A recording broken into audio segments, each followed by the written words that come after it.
Have faith. Let it begin. Hello, everyone. This is Angel. I hope all of you enjoyed your 4th of July, and it's now Friday, and the weekend is here yet again. I hope everybody enjoyed their fireworks, their family, their friends, and I hope every one of you are ready for another weekend and another opportunity to spend with your families. If you're working this weekend, which I know I am, take it all in. Remember to praise and bless each and every day, because this is the day that the Lord has made, so let us rejoice and be glad in it.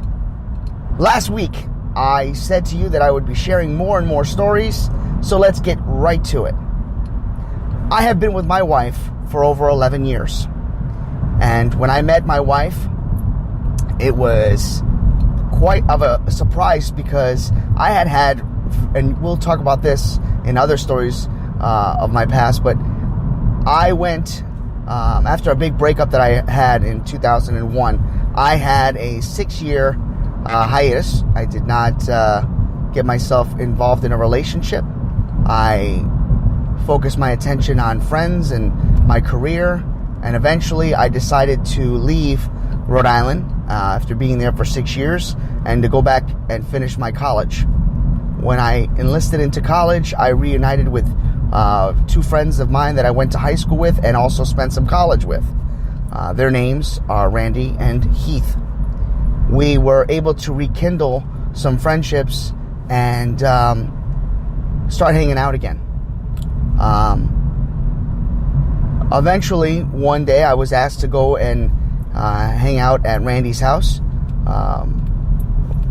It's a funny story, because the whole time I knew Randy, I knew he had a little sister, but I did not know that his sister, I never knew what his sister looked like. I never had a chance to see his sister or meet his sister. It seems like any time I've ever went over to his house, they were away on vacation, and quite frankly, I just never saw pictures, which I find out years later they were always up on the wall, but I guess my mind was not set on looking on walls and pictures.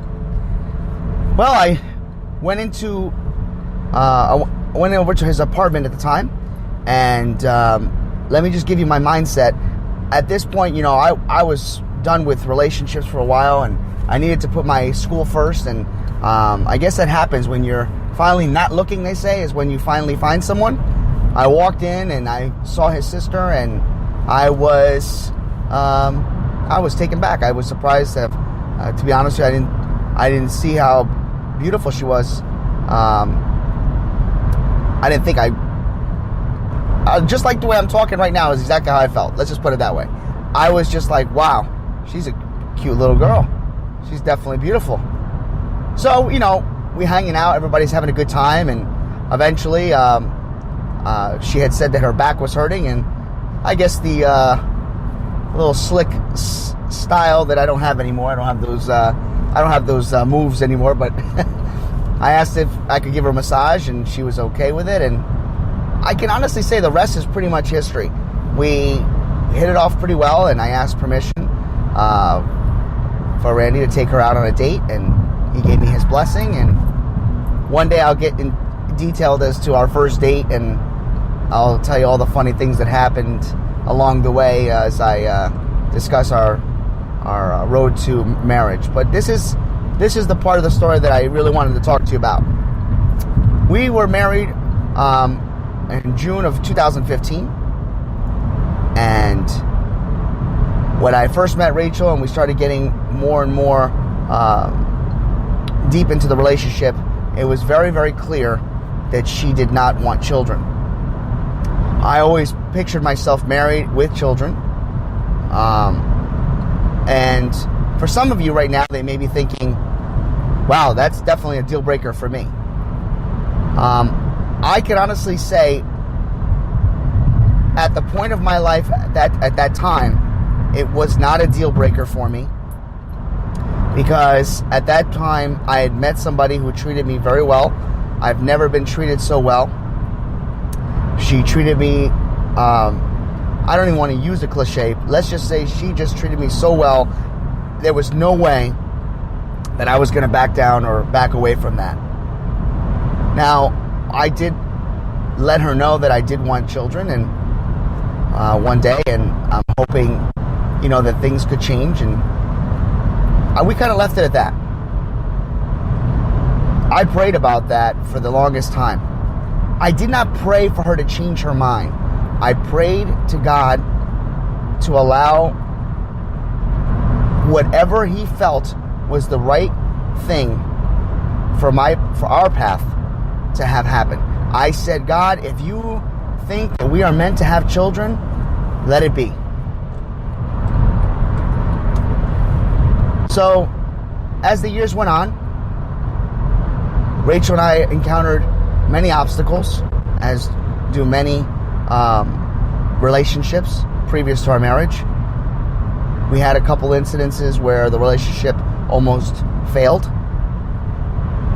But thanks to her brother, who stood by me and helped nurture us through one of the most difficult times.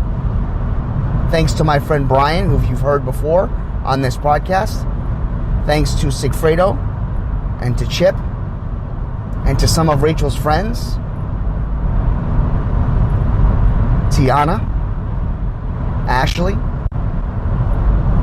A lot of you were a huge instrumental part in keeping my faith strong. Another individual named Christine stepped up to the plate. And all of this ties into friendship. And you've heard this story this week about friendship. A lot of these people stepped up. And they were able to take a neutral stand and really listen to what I had to say.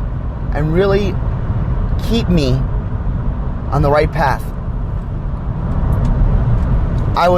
Thank you to God and to my faith. I've always been taught it is good to forgive. And that's what I did. I forgave. I moved forward. We eventually bought a house. Rachel and I truly never fight. We bicker, because I'm a stubborn guy. But ultimately, I have never once told her what to do. And she has never, ever made me do something that I never wanted to do. We're a cohesive unit and a team. And I'm grateful and I'm blessed that we work well together. Fast forward to 2018, March.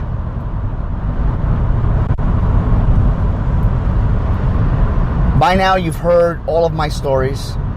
By now you've heard a lot of these different types of shows. And you've heard me discuss about patience in prayer, about God hearing your prayers. Even though He will not answer them to you vocally, He will show you in ways that you cannot even begin to imagine. So, in March, God has planted us with a new seed. And this November, my wife and I will give birth to our first child.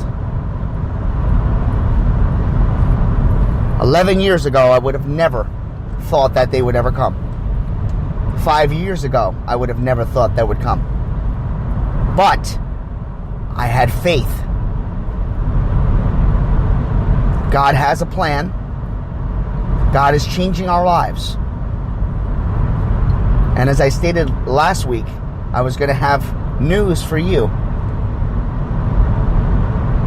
Well, the news happened on Friday, June 29th, when we learned that our child that's being brought into the world is going to be a baby girl.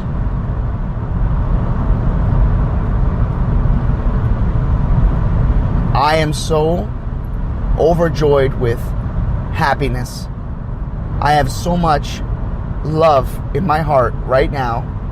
And I am so grateful to the Lord for providing me with something that I never dreamed would happen, but I had faith that he had a plan. So here's your message for today. Prayers don't happen and don't get answered maybe right away, but they do. In the tragedies that happen, in the triumphs,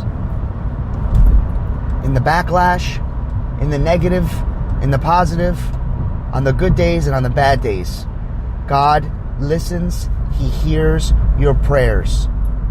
He eventually answers them, sometimes in ways that you don't want, but in others is as if he hugs you and smacks you in the back of the head and say, listen up.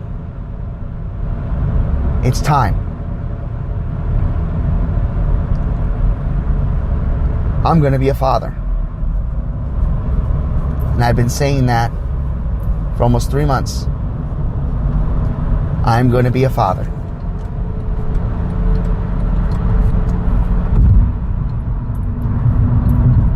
As I drive to work this morning,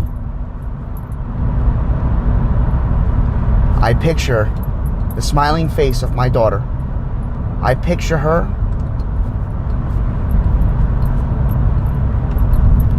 and then I see this light shining from above, because I know that God is with her.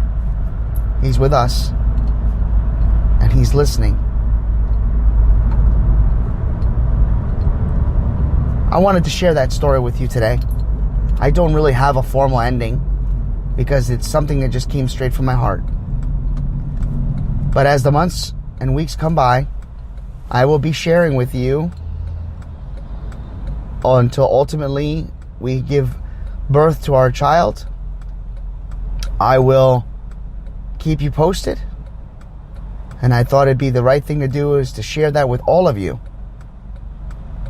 Because we now, all of us, here on this podcast, on this channel, are a family. We're a family of trust. We're a family of faith. We're a family of friendship.